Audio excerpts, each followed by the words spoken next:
Ak ste na prelome tisícročí vlastnili telefón, je dosť veľká pravdepodobnosť, že to bola práve Nokia 3310. Niekde medzi prvým a 126 milióntym predaným kusom získala svoju legendárnu prestíž. Je to telefón, ktorý je svetovo vychvaľovaný za svoju výdrž a odolnosť. Stal sa z neho akýsi symbol mobilného telefónu schopného zvládnuť čokoľvek. Nový majiteľ práv na značku Nokia, spoločnosť HMD Global, sa rozhodla vyťažiť z nostalgických pocitov mladej generácie ľudí neustále pripojených k internetu. Označenie 3310 je teda späť, aj keď vo vynovenom kabáte. Nokia to s 3310 myslí vážne.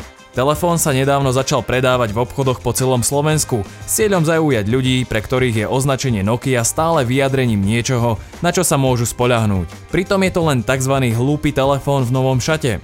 A viete čo? Ja ho zbožňujem.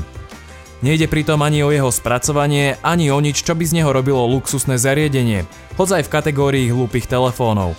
Nová 3310 je celá plastová a nejde pritom ani o kvalitný plast, ale o taký, ktorý pripomína lacnú hračku. Nejde ani o softvér, ktorý len tak pokrýva všetky základné veci, ktoré by mal telefón zvládať, a to telefonovanie a SMS-ky. Ide o pocit, že v rukách držíte kus legendy, vzdávajúcu hold telefónu, ktorý ma priviedol k láske k mobilným technológiám.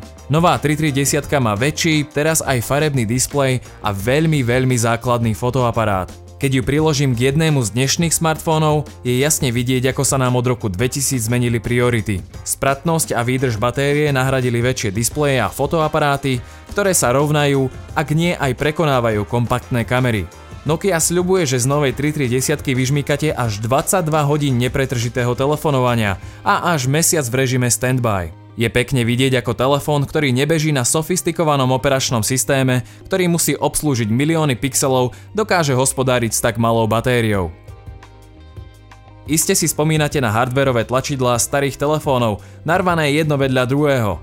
Nokia 3310 ich má tiež a s nimi prichádza aj nutnosť oprášiť znalosti z používania T9 a vyťukávania jedného písmena za druhým. Telefón síce má niektoré pokročilejšie funkcie, ako napríklad internetový prehliadač, prehrávač hudby či FM rádio. Bez Wi-Fi konektivity a len s podporou 2,5G sietí je však na mieste tvrdiť, že najkomplexnejšou vecou, ktorú budete s 3310 robiť, je posielanie SMS správ a hranie obľúbeného hadíka. Neočakávam, že sa z nej stane trhák e-shopov a ani to, že toto znovuzrodenie legendy začnete používať ako svoj primárny alebo dokonca sekundárny telefón.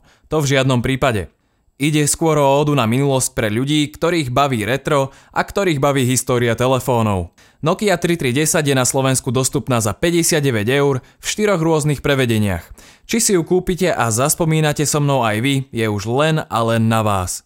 Dajte mi však v komentároch nižšie vedieť, či ste niekedy vlastnili starú Nokiu 3310 alebo iný hlúpy telefón. Ak sa vám video páčilo, nezabudnite ma začať odoberať. Ja som Lukáš, vďaka za pozretie a vidíme sa v ďalšom videu.